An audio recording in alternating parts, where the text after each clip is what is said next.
Ladies and G's, welcome to the very first episode of the BOOM. Of course, I am your host with the most, Cam G, and I am joined by my two guests. The man on the bottom of the screen that you see right here is the voice of Rivet City Radio, one of my favorite podcasters, obviously, the voice of Rivet City Radio, and this is the man, the Will Gray. Will Gray, man, tell him how you're doing.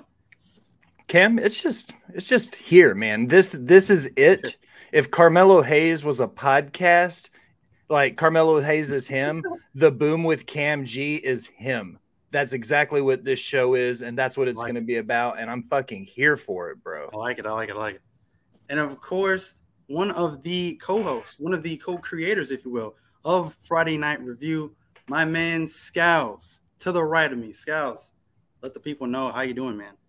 Oh, man, tonight's a great night. We just had a great episode of Dynamite, and now we have the premiere episode of the BOOM, The Boom with Cam G. Yes, Let's indeed. get it. Yes, indeed. So, without further ado, well, first of all, if you guys don't know, this is a AEW Dynamite review show. Tonight was pretty good, I would say. It was definitely better than I thought it was going to be. I didn't really expect much from tonight's Dynamite, but it was pretty good. We got some storylines pushed. We had some great matches. Obviously, Orange Cassidy did his thing. We'll get into that in here in a bit. And there were some storylines pushed. You know, we had a heel turn, an unexpected heel turn from AR Fox. He also joined the embassy. Didn't see that coming. So yeah, they definitely honed in on making this show something interesting. So it was a very sleeper show, but it surprised me definitely. So we'll get into that here in a minute. So the top of the show, we start off with another international championship match. The reigning AEW International Champion Orange Cassidy taking on AR Fox. I'm going to start off with Scalz. Scalz, what did you think of this match? I mean, this match, nonstop action from the get. AR Fox really put on a show tonight. He had me believing that he's actually going to beat OC and be the one to end the reign. But, you know, things don't always happen as they seem. And we got OC finishing it off and retaining his title. Absolutely. And a little bit of fun fact, if you didn't know this was his 27th title defense of Orange Cassidy. So that's pretty impressive. Now, I have been one to say this before, that I thought that, you know, he may have, you know, should have lost it a while ago. But until I think it was Forbidden Door after the Fatal 4-Way match, that was when I really started to see exactly the direction that they're going with OC right now. And right now, I think he is the champion. Well, outside of MJF, obviously, I think he is the champion right now. This is exactly the direction they should be taking the TNT championship. But unfortunately, of course, they're not. So for me, I would say this is the mid-card title right now in AEW. And that's solely because of Orange Cassidy. Orange Cassidy, I believe, has made that title pretty prestigious.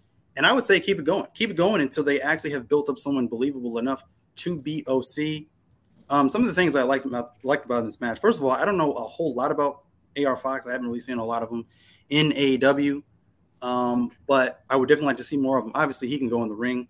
And, I mean, he's a fantastic wrestler. He's all over the place. He had an in-and-out springboard senton, which I thought was amazing.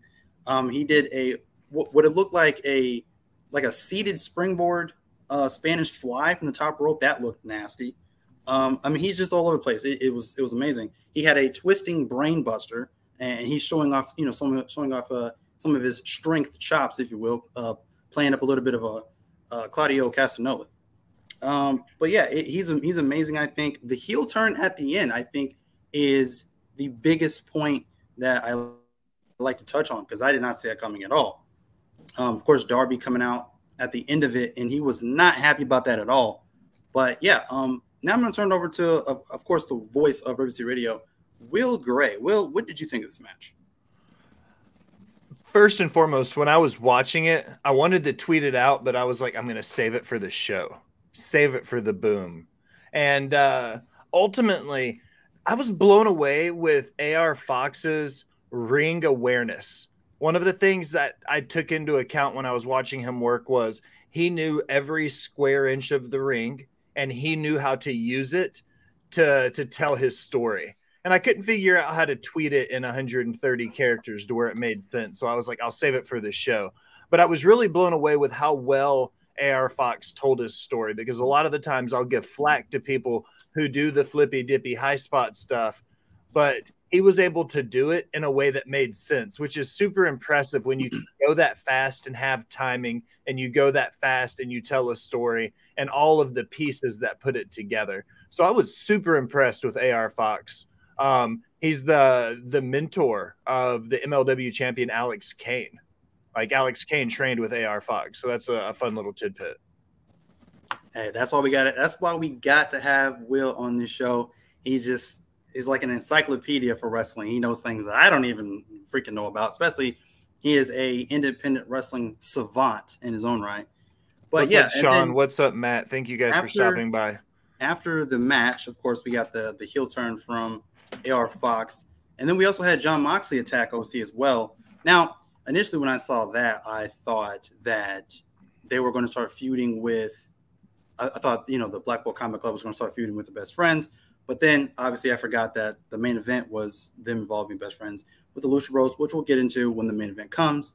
But all in all, I like this. I didn't really know where they were going with the whole AR Fox thing, but I definitely like it because it's like I said again, it's so unexpected. And, of course, as wrestling fans, we like the unexpected surprises.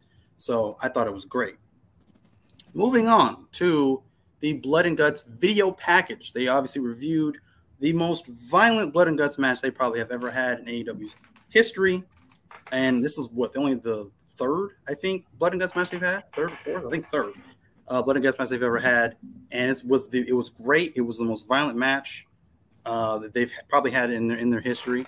I'm going to start off with Scalz. Scalz, what did you think of Blood and Guts? Now, this was on last week, but what did you think of Blood and Guts? I think it was overproduced. There was too many things that didn't need to happen in there. It's a glorified War Games. And I didn't like what Kenta did after the match. Not Kenta, Ibushi.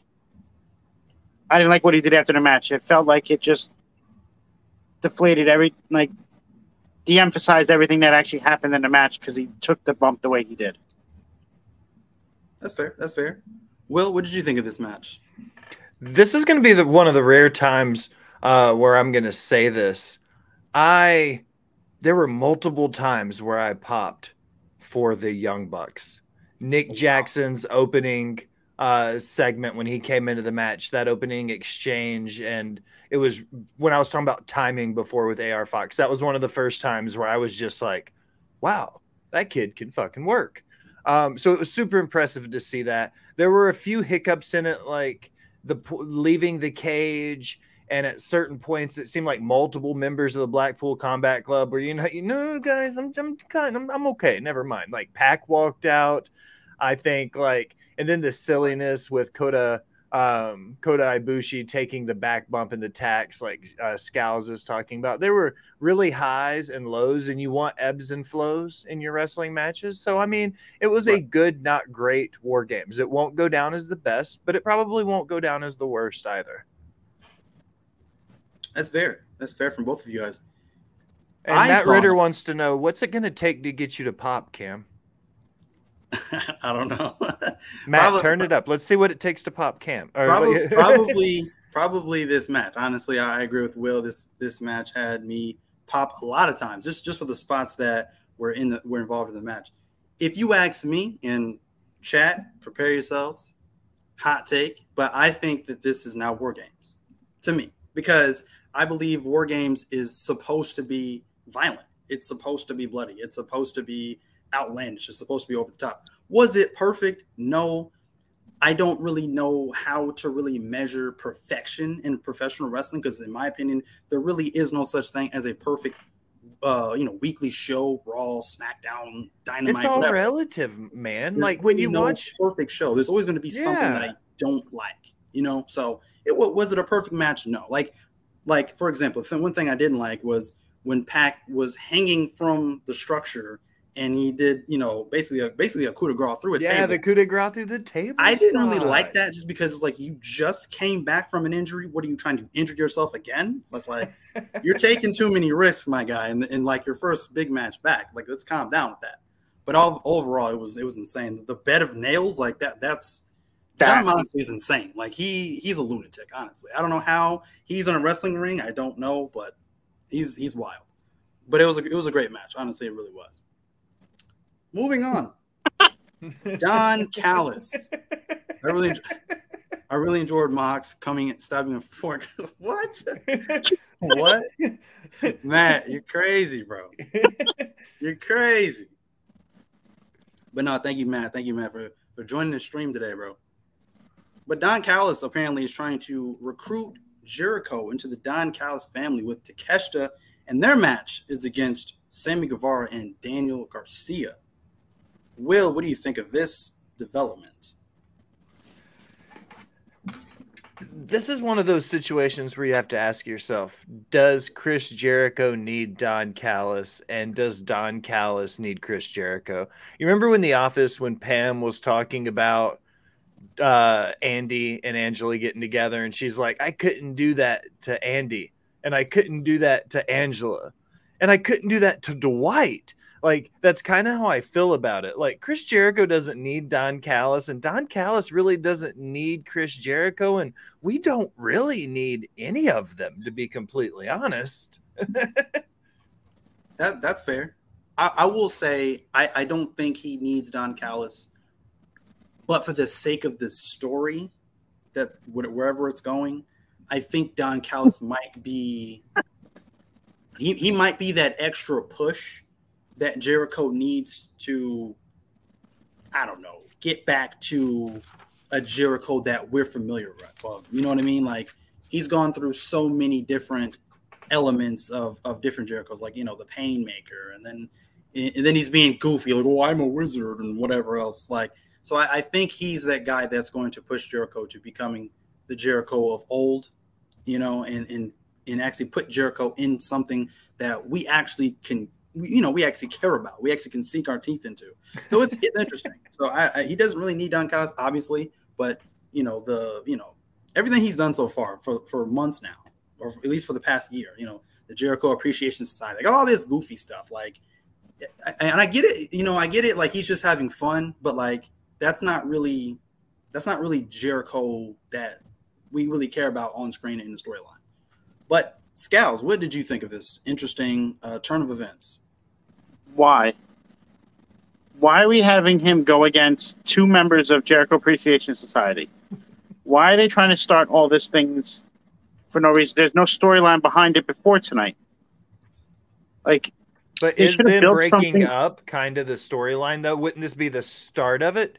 Instead of looking at it as being the finish of something, because this be the beginning of the breakup by having them have this match? But was there any hints of it at all before this? I mean, there was the whole, the Sammy and Garcia have kind of been at odds with Jericho here lately. So they've kind of been clashing or whatever, because I think Sammy and Daniel kind of want to go off on their own and be a tag team. And then Jericho, he doesn't really know what he wants to do. He doesn't really know whether he wants to, stay with the JAS or join Don Callis' family or whatever. So it's kind of there. It's an interesting element. Like I said, again, I agree with Will. I don't think you watch AEW a lot more than I do, so I don't always know everything from week to week, what's continuation. Right. So that's why I'm asking you. Yeah. So if there was a story behind it, then yes, it does make sense. Yeah. But if I'm not watching beforehand, just seeing it tonight, it's like, well, where did this come from? So after you explain it to me, yes, it makes more sense on how it happened. But if you're not watching from week to week, you would just be lost like I was today. Like, all of a sudden, Don Callis is going after Jericho. Like, shouldn't Jericho be going towards the retirement home? That's kind of what I was saying too, Scalz. Sure. Like, why is Jericho getting involved in more stuff? Like, Jericho needs to ride off into the sunset, go perform Fozzy, and just get away. Like, do the Jericho cruise and have fun. On the contrary, I do like Jericho, but I don't. That doesn't mean I like everything he does. I just like I like how he has become like he's done different gimmicks. He's evolved. You know what I mean?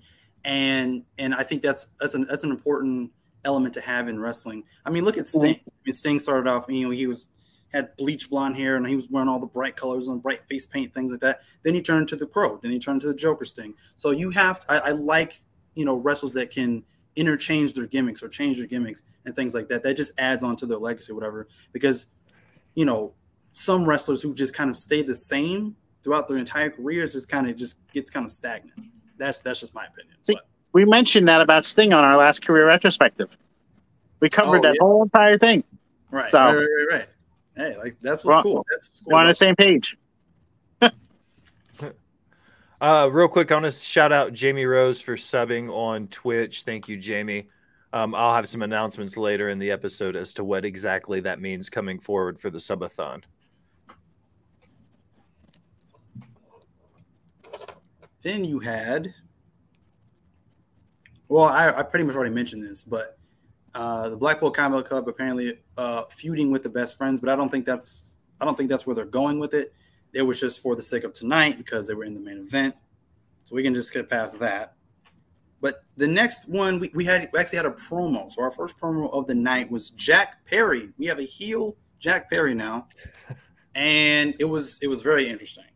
This took a very odd, very odd turn.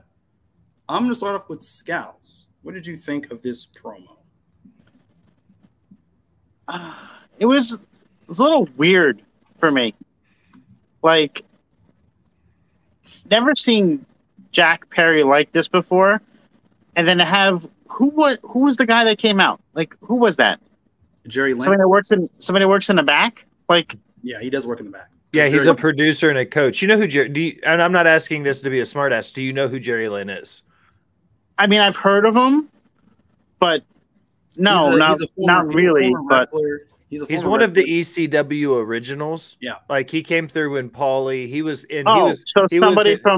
Somebody from decades ago when I first started watching wrestling that was relevant then and not relevant now. But pretty much. That's one way to look at it, I suppose. Negative Nancy ass. So again, what are we doing? They're not putting people on that are relevant now on TV, and they're putting these people that don't need to be. That's twice. But it was great for him to get the way he got over, and he went after Taz and everything else. Like, I'll beat up your whole family with this. Like, so it started to change what the FTW title was looked at, how it's looked at, and even Taz said that on commentary. So I thought that was good. So he talks about Hook, and he talks about how he beat Hook, and that one loss. Hook is now on a train to nowhere after one loss. He then goes on, and then he turns it over to Taz and says how he would run circles around all of his dirtbag friends. Now, I cringed at that because I knew where it was going, because I know it had something to tie in ECW. I was not, again, another hot take, brace yourselves. I was not a fan of ECW. From what I've seen from ECW, from the old ECW, the original ECW, not WWE's ECW, from the original ECW, I was not a fan. Not a fan. It's cool to look back and see, you know, young Psychosis or young Rey Mysterio or Sandman, Tommy Dreamer, Taz. It's great to see them in their prime. That's cool. But overall, ECW as a product, I think, was just extremely violent nonsense, which I really don't care about. I want a little bit more structure in my wrestling programming, so I really didn't care for ECW. And since ECW's demise, it's just like all these companies, it seems like they just keep like bringing this back up. You know what I mean? And they did it in TNA, they did it in WWE at one point. Now they're doing it in AEW. Like I don't care for it. And now we're having Jack Perry, who I think is red hot right now. Don't get me wrong. I'm not crazy about his promo ability. Like I almost feel like he needs a mouthpiece, because I'm not crazy about him on the mic. I'm just not. I'm just not convinced. His very first heel promo, which was some weeks ago now, after he turned heel on Hook, that was the moment that it should have been the exclamation point and sell me on him being a heel. And it just really didn't. It was kind of odd. It just came off kind of weird. So, and this promo was really no different. It was better, I think, than the first one he did, but this one, I don't know. It's not connecting for me. He looks like a star. He's coming out and he's got his hair tied up now. He's coming out in leather jackets, and they need to work on that heel theme music. I don't know what that's about. That reminded me of like Hunter Hearst Helmsley-esque theme music. I don't know what that's about, but yeah, I don't really like that so much. But the posh gentleman from Connecticut. Yeah, that's what that reminded me of. Fucking preppy looking son of a bitch. I don't know, man. I don't get that theme music at all. He needs something a little more heavy metal, a little more badass. But that's just me. And now we're getting Jack Perry versus Jerry Lynn, I guess. Jerry Lynn probably hasn't wrestled in 15, 20 years. Who knows? But that's very, very strange. I think they don't really know how to really book Jack Perry now that he's turned heel. And this is one of, and I know they know how to book Jack Perry when he wasn't heel. Yeah, that's true too. Well, I think they booked him pretty well when he was a face. But I think people just got tired of seeing him as a face because he was a face for so long. Now that he's a heel, it's like they just don't have a whole lot of direction, or an even worse lack of direction. And typically I'm the AEW guy, but I will say this: one of many AEW flaws, I feel like they don't really know how to book their in-house talent that they've homegrown. They really don't know how to book them. They don't know how to. They're good at pushing them to that limit, to that point of making them stars, and then they really don't know what to do with them. Like Wardlow is a prime example. Wardlow could have been like their Brock Lesnar. I said it a long time ago. I was like, that's like their Brock Lesnar right there. But then they just kind of like lost direction. It's not that they didn't know what to do with them. They just stopped doing it. Every time they pushed him and had a momentum going, he would go away for a couple weeks. It would be like a start and stop. And that's what killed everything, all the momentum with Wardlow. That's fair. But I'm going to turn it over to Will. Will, what did you think of this promo from Jack Perry? My issue with Jack Perry is that right now, and this might just be because I'm not sold on a heel Jack Perry. So for me, it's not very convincing when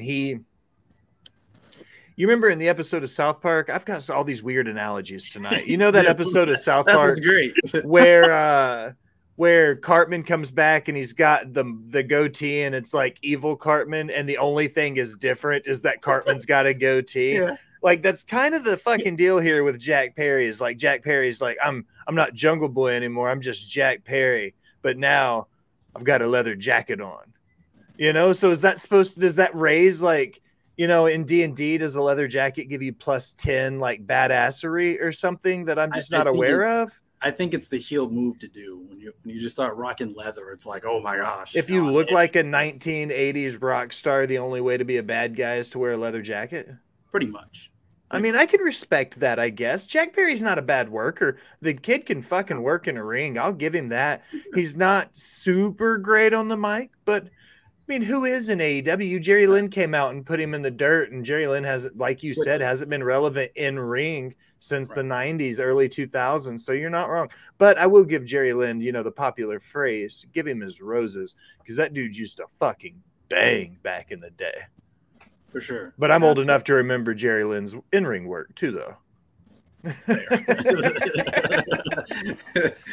Next up, in-ring competition, we have Pac versus Gravity. Who that is, I don't know. I preferred the Neville Gravity feud in WWE better. Right. So I'm going to start off with the person I ended off with last. Will, what did you think of this match with Pac versus Gravity? This was one of those matches going into it. You knew what you were going to get. And before I wanted to make a meme about it, but I got distracted because I started to come upstairs and it was like the Snoop Dogg meme where it's like, man, I hope whatever isn't super high. And then the meme is Snoop Dogg and it's like the whatever. So it's like, man, I hope the high spots aren't super high. And then it's like this match is like Snoop Dogg laid back with a blunt in his hands. Like, so I knew what I was going to get. But once again, they delivered in an entertaining match that made sense. They did the flippy dippy stuff that was like, oh, okay. And then they brought it back and they toned it back in. Like, Right. Again, the whole thing throughout the night with Dynamite was this was a very good drop in and watch Dynamite. They progressed just enough of the stories to make you go, I wonder what's going to happen next. And the in-ring work was, all of it was good. All of it was good in-ring work. And we got to see a women's match tonight. Absolutely. Scalz, what did you think of this match? What match was it again? I'm sorry. Was it the Darby?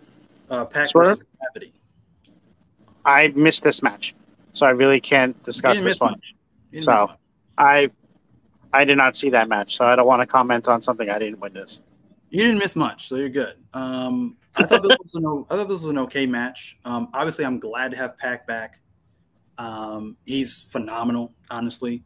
The guy is just, and he's stacked. I mean, the dude looks like a brick house, honestly. So he looks great, honestly. Pac is back in AEW, and anytime he's on my screen in a match, that's fantastic. Who Gravity is, I don't know. He looks like Axiom's long lost brother from NXT. I don't know who that is. Couple of spots I saw in this match that I really, really liked. They were battling on the outside, and Gravity hit a very Randy Orton-like scoop slam onto the concrete on the outside of the ring. That was awesome. And then that was followed by what I can just only describe as some sort of handstand dive from the apron. I don't know what that was, but that was very innovative. I've never seen that before. It looked good. Facts. I love Pac's avalanche brainbuster from the top rope. Every time I see it, I pop. It's just nasty. It's impactful, and it looks absolutely painful. Love that move every single time. Of course, Pac gets the win here with the submission. And yeah, that was pretty much it. I mean, if you left to go make a PB&J, you probably would have missed this match. There really wasn't a whole lot to it, but it was okay. Next we had a segment that was actually replayed from, I believe, last Wednesday, and this was probably after Collision. But the bromance storyline between AC and MJF, better than you, baby. Scalz, what did you think of this? Which match was this? This is just they were viewing they were backstage with Adam Cole and MJF. Every time I looked over, it seemed like they were just showing last week's comments. Yeah, they kind of sprinkled in some stuff from like Collision and things like that. So the chat agreed with you in the poll. It said that at least one person did. It said that Wardlow, the booking, has killed all of his momentum in AEW. So the chat agreed with you. Yeah. Will, how do you feel about the bromance storyline between Adam Cole and MJF? Here, I love everything about MJF and Adam Cole. Mateo, you are 1,000% right. It's the best part of AEW week over week right now. MJF making this really unexpected like babyface turn, and for some reason he's delivered so well with it, because everybody knows, let's just be honest, we know a turn is coming. Either MJF is gonna play the I fucking told you so, here's the turn, I never wanted to be your friend, bye, you're so gullible. Or it's gonna be Adam Cole is going to be in a position where it's going to be like, I don't really know, like, and then he'll end up cheating, MJF out of it and make the turn that way. I really don't care how it goes. I just hope they find a way to make this stretch to the middle of August so I can see MJF and Adam Cole in Nashville, because if they can make it stretch, that means there would be a chance I'd be there for the turn. So give it at least a month. Let it breathe for at least another month, TK. Just let it breathe for a month. So, please. Honestly, given that Better Than You, Baby, they are the number one contenders for the AEW World Tag Team Championships against FTR. I would say they should, and I know a lot of people probably won't like this either, but I see you, Matt. a lot of people won't like this either, but I feel like as if they need to come Collision, they need to figure out a way to have that end in some sort of false finish or whatever, because I would have them have a rematch at their All In show for the tag team titles, and then probably have MJF turn on Adam Cole after that match in All In. Reason being is because I would love to have Adam Cole versus MJF. First of all, to stretch this until their next big pay-per-view, which of course All In is obviously going to be their big pay-per-view, obviously. But before that, it was All Out towards the end of the year. So I think All Out being that marquee big match, I feel like that should be the main event for All Out, Adam Cole versus MJF. So I'm hoping that they can stretch this a little bit longer. Plus, of course, obviously, this is like the best storyline they've got going on right now. So why not make this something they are in for the long haul? I love the little wrinkle they kind of added when MJF told Adam Cole that he was going to give him a rematch for the AEW World Championship. Now, obviously, I don't trust MJF. Nobody should, obviously. So I think there's something there. Of course, then you had, of course, Roderick Strong, Adam Cole's best friend. He kind of got involved, obviously. Hey, I would love it even if Roderick Strong got into this a little bit more. You mean the trio? That'd be kind of interesting. You mean the generic car? Oh my god! But yeah, so I'm honestly loving it. MJF plays a great babyface, oddly, because he's just a great heel. So, but yeah, it's a great storyline, honestly. And if they can stretch it a little bit longer, that would be great.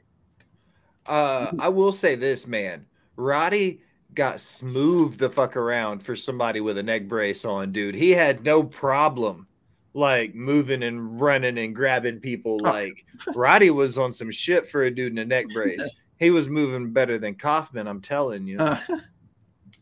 You got that right.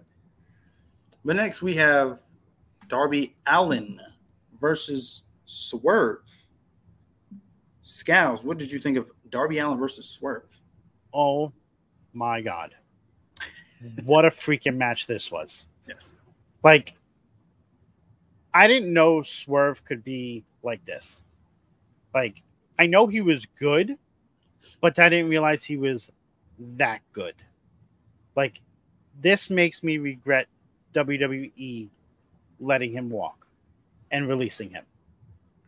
Because if he was on the main roster right now with Triple H, I don't know what he would be doing. Mike? What up, Mike?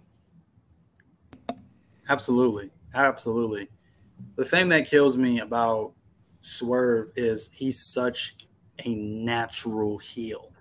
Like, he comes out and he just looks the part of a heel, like a cool heel, like I said this before, like a Scott Hall operator level heel. Because Scott Hall was the cool heel. That's why people love heels nowadays, because of the NWO, because of Kevin Nash, because of Scott Hall, because he made heels look cool. That's what I look at when I see Swerve. See, the WWE version of that, I think, is Damian Priest. Yeah. Like, I think he's like that cool heel for them. Damian Priest is a fucking rock star, man. He deserves a rocket on his back. Swerve is the same way. I said in WWE that Swerve was bigger than the North American title when he had it. So I expected Hit Row to go to the main roster, Swerve was out. You know what I mean? Or shortly thereafter. And then he showed up in AEW. He had the tag run with Keith Lee, and he's had his highs and his lows, but he's found this role in the position he's in now where he's that super cool heel. And the connection he has with Darby, going down that Nick Wayne rabbit hole with Nick's dad and granddad and their training school and the plethora of indie talent that came through there. Like, it made perfect sense for those guys to have all the chemistry they did when you find out they've been working together in ring for 10 years before AEW was a thing, pretty much. Absolutely. Darby, I think Darby is a guy that you can kind of throw anything at, and I think he kills it. Realistically, I like Darby. I believe this particular match kind of grounded Darby a little bit more. He's not taking as many a risk. I mean, he's still taking risks. It's Darby. It's Darby. But he's not taking see the moves as many risks. That Swerve. Did you not see the move Swerve put on him? Yeah. Okay. Well, I was getting to that. So the move Swerve did on the apron from the top rope was nasty. That was scary. And then, of course, after the match, the most interesting part of the match, because I honestly saw Darby winning this match. So I'm surprised that Swerve won this match. Swerve didn't win cleanly. He AR needed more, Fox though. came out and turned on Darby, threw him back in the ring. Swerve hit his finishing move, 1, 2, 3. AR Fox joins the Embassy. I love that. I love that because they are doubling down from what happened. You're breaking Matt's heart on your first show. Damn it, Cam, Darby and Jericho. What? Hey, what can I say? I like Darby. Nobody's perfect, Matt. Nobody's perfect. Nobody's perfect. But I like this. I like this turn from AR Fox.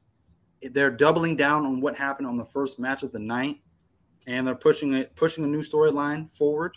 So that's great because they definitely need more interesting storylines because they kind of – a lot of times I feel like they do these one-off feuds or these one-off matches and then they just kind of move on to the next thing. So it's awesome to see that they are trying to put something intriguing together. So that's awesome. We got Britt Baker, DMD versus Taya Valkyrie. Will, what did you think of this match? To be completely honest, I mean, I say this, there's a few people when they step in the ring, I'll be like, I think I love this person. You know, in WWE, it was Thakita. I said it about Camille Brickhouse. I was like, man, I think I love Camille. But in all seriousness, I think Taya Valkyrie might be my soulmate. She's amazing. She can work. She can talk. Like, the best part about it is she's got that talent where she's been able to stick around, and she's got that she's a female journeyman. She's had success everywhere she's been. I love it. And the fact that Britt Baker, you know, the old homage of she could wrestle a broom and make it look good. Britt's proven to me throughout the last 3 years in AEW that she's that woman for them in the roster. If you get somebody who needs a good match, Britt Baker can give it to her. Taya Valkyrie didn't need a good match. So you had two uber talented women go out there and tear it up for roughly 12 and a half, 15 minutes. They pretty much ran match time the whole segment. I believe that this match got better as it went on because I was ready to write it off like the first maybe 5-6 minutes of the match. It just started off kind of slow, kind of awkward. For me, Taya Valkyrie, I don't know a whole lot about her. I know she had an amazing run in TNA or Impact Wrestling, whatever it's called now.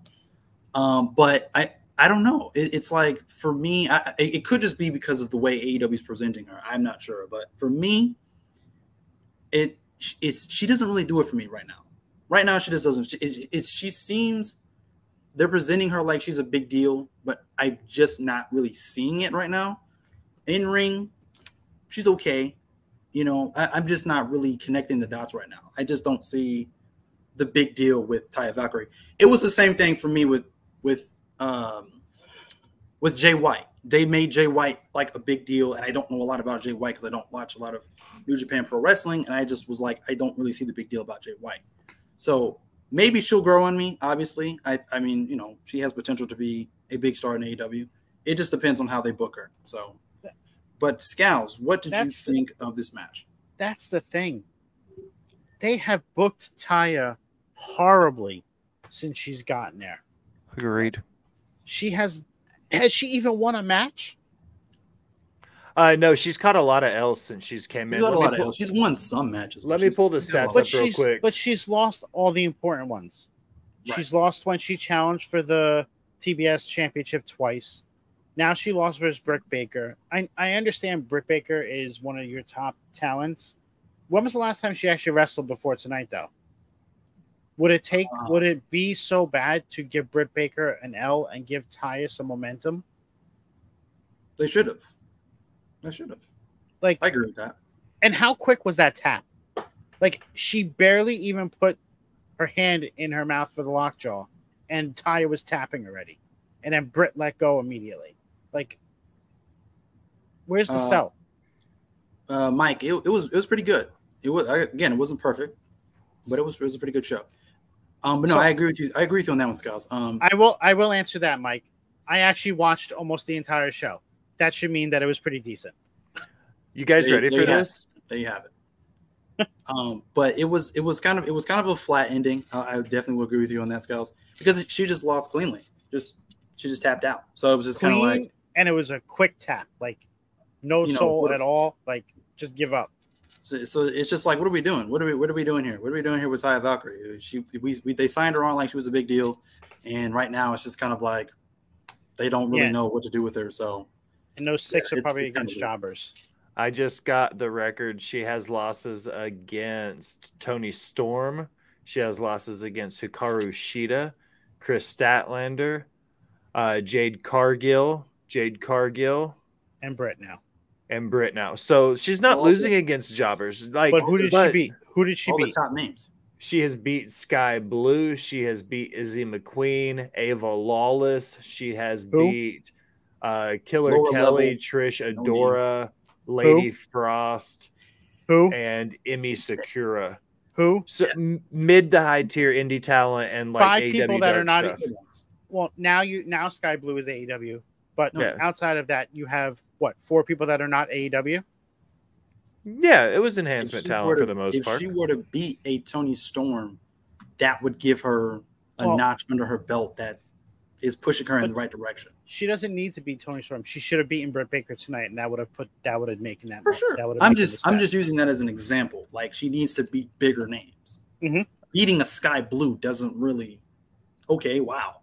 That doesn't do much. Sky Blue has lost a bajillion matches in her run in AEW. Lady Frost was trying to get out of Impact or wherever she was for the longest time. She finally got let go.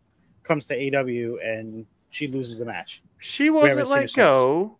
Lady Frost wasn't let go. She requested her release. Okay, they wouldn't let her go, and then they finally did.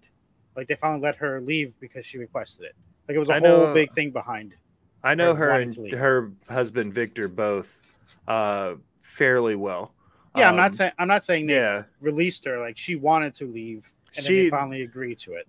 The way her and Victor described what happened was, she said they bet on themselves. The reason why they hadn't signed with an AEW or WWE or something was because she wanted to bet on themselves. So the release did come with a fight. You're absolutely right about that. Impact didn't want to let her go. I just didn't. She wasn't fired though. She wasn't let go. Right. She made the fight to leave herself. Sorry. Correct. Yeah. That was my fault for wording it the way I did. No, you're good. Thanks for the follow, Fun Times, and thanks for stopping by tonight, man. What up, Kyle? Now it's time for the main event. The main event was between the Blackpool Combat Club, the Best Friends, and the Lucha Bros. Scalz, what did you think of the main event? Like, I needed like 6 different TVs to watch the 6 different wrestlers because they were all over the place. Like, you just couldn't you couldn't keep up. Like, everything was just so crazy. It's like, was there any rules in this match? And then because I know how their tag division is anyway. Like, they make it up as they go in regards to rules. So I love you, Scalz. Eventually, they finally got into it where there was just 2 men in a ring. But it's like, I don't know. Maybe this should have been one of those triple threat tag matches where 3 of them were in the ring at once. that probably would have made more sense with everything that happened throughout the entire rest of the match. But I say the same thing about like WWE, but I hate when they have these. I guess it's more relevant in AEW, but I hate when they have these multi-man tag matches, and they keep having to like tag in and out. I said the same thing to Shadow, where it's like I just feel like it's just archaic. They need to just put an emphasis on just having just tornado tag matches. There's already a bajillion people in this match, which normally AEW does. So that's why I was surprised when there was just 2 of them in the ring at one point. Right. Like, I mean, let's be honest. The last few weeks, we're lucky we only had 1 train wreck match tonight. Like, we could have had multiple train wrecks, but we only had this big one, and they let it be the main event. Fair. And it was just you couldn't take your eyes off of it. But that's kind of the point, though, in a way, isn't it? Yeah. God, that feels weird saying that. They want to create as much chaos as humanly possible, especially since it's an event. So. Oh, they did. they were very successful in that. I don't like how there's no real direction with the winner of the match. I mean, is the winner of the match supposed to be the number 2 contenders to the tag titles or trios titles, or where are we going with this? What is that thing? What's that thing that's going to happen on Dynamite? Is that a tag team battle royale, like the casino battle royale thing, where the number 1 contender is going to be determined for the tag team? Yeah, it's the tag team battle royale thing. It's just like that, except with tag team. So there's going to be like 30 motherfuckers in the ring. Yeah, and both members have to get eliminated for the tag team to be eliminated, right? Correcto. Yeah. So I saw them advertise that. I was like, well, then what's the point of this match tonight? Like, what? I don't know, man. Tony Khan books matches the way Oprah Winfrey hands out cars. Tony's like, and you get a match, and you get a match, and you get a match, and you get a match, and you get a match. I'm just curious how you're booking a new number 1 contender when before the other match hasn't happens. I don't know, man. Who needs rules, man? It's fucking pro wrestling, bro. There's no logic here. You're kind of telling me that they're not winning now. Like, because now we need a new number 1 contender. Basically. And then they could have made it out of this match. Okay, so now you're the next number 1 contender. Like, I mean, there's some great spots in there. Moxley was a badass tonight. Cesaro looked a little off his game tonight. Like, some of his moves, the timing was off, it seemed, on a couple of different ones that I was noticing. Probably still feeling it from freaking Blood and Guts. Can I ask you guys a question? This is a little bit off topic, but it's relative to AEW in a way, to Ring of Honor. Is it just me, or is Claudio's Ring of Honor title reign seemed flat because of the lack of Ring of Honor representation on a major TV deal? Like, it kind of makes the Ring of Honor title not feel like it's as much, because he doesn't defend it on AEW TV. He defends it on Ring of Honor TV. But because it's not on free TV, does it make it feel like it devalues that title? Yes, Scalz? Does this make Vince look like a genius for never giving him a title? See, I think that Scalz would have a great world title run. I think that Claudio would have a great world title run in AEW if he was booked right. But this is going to go back to that whole, does Tony Khan need an outside booker? Does he need help? Does he need somebody in his ear the whole time? And sometimes I say yes, and sometimes I'm like, fuck it, Tony, let the world burn.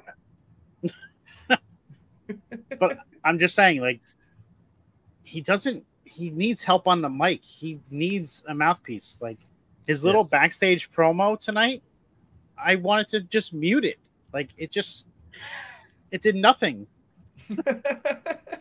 They honestly just need to have like an AEW like promo school, because there's too many people on their roster that just Who did you say earlier that needs help with the mic, like needs a good mouthpiece? Jack Perry. In my mind, because I was doing the other stuff, I'm thinking, and I wanted to say it, if only Paul Heyman was not with WWE, because he'd be perfect with him. Absolutely.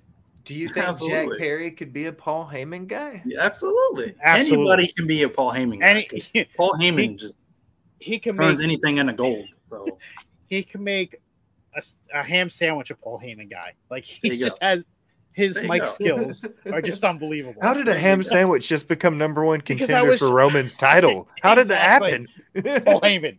Paul Heyman made it happen. It's awesome. That's amazing. But gentlemen, we have come to the end of AEW Dynamite for July 26, 2023. Now we are going to kick back again into some segments outside of AEW, still pertaining to wrestling. But the first segment I want to get into is kind of a what if scenario. So let's just say, what if Paul Heyman, since we're on the subject of Paul Heyman, what if Paul Heyman were to be said to be after a female star? How do you guys feel about that? Who would be a good female star for Paul Heyman to manage? Go ahead, Scalz. So before everything has happened and we know she is on her way out, the perfect person would have been Ronda Rousey. And I said, in my brain, as soon as he said the question, I said, Shayna fucking Baszler, dude. So it's funny. It's like yin and yang with us, man. but Shayna, Katie Kinsey says Shayna too. And But thank you for Shayna the can sub, Tommy. actually Thank you. Shayna could talk on a mic, and she's proven that the last couple of weeks. Ronda, yeah, she can't. Like, she has no mic skills. Right. That's fair. I don't know if there's anybody else that I could think of off the top of my head. Right. Shayna would be a good this would be a good one because she can talk a little bit, so it would be almost like Brock with Paul. She wouldn't need him all the time, but when she did, it would be because you knew she was fucking big mad. Piper Niven. Piper Niven with Heyman would be fucking money, dude. Think about how she could be that heater for him because she's got that broodingness about her where she could be big enough to take out the men. You know what I mean? She's powerful enough. She could manhandle Akira Tozawa the same way Ronda Rousey did. Al says Ronda is the worst. Welcome, Sammy. Sammy, thanks for stopping by. See, I still think Piper and Nikki Cross need to become a tag team. They were for a little bit, and then AW Creative shit on that. Me and her husband Damo got in a thing on Twitter about it because I was like, this is a great idea, but WWE is going to break them up in like 2 weeks with no explanation, right? Oh, absolutely. You know, like that was my whole argument was like, I'm not arguing that they're a great tag team. I'm arguing that WWE is going to shit the bed with it. Absolutely. For me, I would say I have one person in mind that would be in my eyes, that would be the perfect female for Paul Heyman to manage. I'm going to go with Cora Jade. I think Cora Jade would be perfect. Is she the one on NXT with the fucking skateboard looking like a Avril Lavigne song? She's ditched the skateboard since then because she turned heel. That's because when she turned heel, it broke in half before she hit her opponent. Yeah. And we never seen a skateboard after that. So, that was my Avril Lavigne impression, guys. Honestly, I love it. Mike brings up a good point. Oscar, Io Sky, or possibly both. Think about and I'm gonna say this, and don't think of him now. Think of him in the 90s. Think of like Jim Cornette with like Yokozuna and Camp Cornette, but think of that with Paul Heyman with Asuka and Io Sky. You know what I mean? Like it could get over in 2023 if it was done right. You always have these encyclopedia tie-ins. I don't know how you make correlations, but that's why you're here, my guy. That's why I need you. But yeah, I mean, I like it though. Like I said, it really doesn't matter who you pair up Paul Heyman with. I think he would just make it work. Anything he touches goes to gold. Absolutely. We love you, Sammy. We hope whatever's going on, you're better. Absolutely. Prayers out to Sam. Time out, Scalz. Is that a thing? Oh shit! I forgot I can do that now. Scalz, say your prayers, eat your vitamins. I'll see you in 60 seconds. Time for me to get a drink. Oh man. Another segment, and since you are a independent wrestling savant, I, however, am not. I just kind of see bits and pieces, and I just kind of take in what I can take in. Independent wrestling spotlight. And I would like to bring up one person that I believe should be signed, right? Either WWE or AEW, or even Impact for that matter. And that is one female wrestler, Maddie Rinkowski. I think she's fantastic. Fuck yeah. She's phenomenal. running amok in the NWA women's division too, man. She is phenomenal. She does a whole like side character spotlight or whatever. She's great. Like the whole, just everything about her the attitude, the in-ring ability, from what little I have seen, is phenomenal. Like, I think she's great. And like I said, I think she would be the face of any division if she got picked up by any major promotion. Scalz says, thank you, Jamie. I needed a drink. Maddie's a fantastic pick, dude. I think of when I look at her work, it makes me think of a young Sasha Banks. Like, she's kind of limber. She moves like a technical wrestler, but she's kind of got that borderline lucha libre influence. So I could see that. If I wanted to put, thank you, Jamie. I needed a drink. You are my indie slut. I spelled it right. Don't critique You forgot the apostrophe. Oh, because I didn't put an apostrophe. All right, I'm sorry. I made a 98 on that paper instead of a perfect 100. Class is in session. My pick is, for my indie pick right now, my indie spotlight, due to somebody that I'm watching a lot of right now, probably because of a recency bias. New South Pro Wrestling star Hunter Drake. He's had a chance to be featured in Limitless Wrestling. He's had a chance to be featured in IWA Mid-South. He's had a chance to be featured, obviously, with New South Pro. He's kind of been in and out of every major Deep South Pro, like every major who's who of pro wrestling indies in the Southeast. Hunter Drake has been a part of them. He's been this super over baby face everywhere he's been. He's geared up and primed. He's ready at some point in the near future if some promoter decides to pull the trigger and make this kid turn heel. He could be like what MJF was in the Northeast 5 years ago, 6 years ago. Hunter Drake could be that person in the Southeast right now if somebody would pull the trigger and make that kid go fucking heel. Love it. Now, Scalz, I don't know if you're very versed in independent wrestling, but Matt Cardona. That's it. Matt Cardona. My indie spotlight, Matt Cardona. That's fair. I love it. And just for the fact that he wore a replica women's tag team WWE championship in his last show. I have an answer for Scalz, and it's a regional thing because it's a New York guy, and that's Jay Bougie. He's the Invictus social media champion, I believe, is their mid-card title up there right now. He's featured in MLW. He's part of the Boomaye Fight Club with Alex Kane. We talked about him earlier. He was the leader of TakeOver. They did the whole TakeOver versus Shane Taylor Promotions thing last year. The kid exploded. He's been on AEW Dark 4 or 5 times before that stopped being a thing. So if you don't know who Jay Bougie is, look him, Hunter Drake, and Maddie Winkowski. Rinkowski, yeah. Rinkowski. I always, without seeing it directly in front of my face, I always forget where the R goes. Absolutely. I have to look some people up.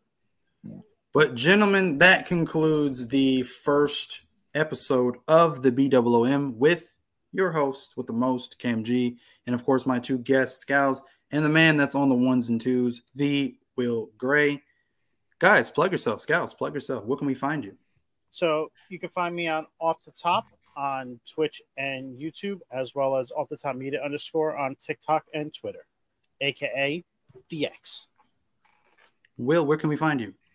Ladies and gentlemen, if you like my shenanigans here, you can check my link tree at The Will Gray. You'll find everything Rivet City Radio, Botch Spots, and Share Shots. My honorary oos work over at Creation World and Off the Top Media.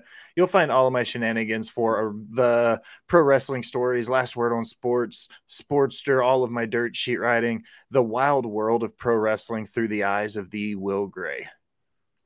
And of course, you can find me on TikTok at Cam's Wrestling Corner and my other TikTok page at Call Me Cam G. And you can find me right here on Rivet City Radio every Wednesday, starting from this Wednesday going forward with the BOOM, that is The Boom. And of course, you'll find me on Friday nights with Friday Night Review with Scalz, Shadow, and Jamie. And yeah, that is the BOOM. I want to thank everybody for coming out. Follow us on everything we are. Rivet City Radio, Off the Top, Boss and Chair Shots. We've got shows Monday through Sunday now. So we have something for everybody on the show. Love and appreciate all you guys. Stay safe, and we'll see you guys in the next one. Peace. You know it's all about the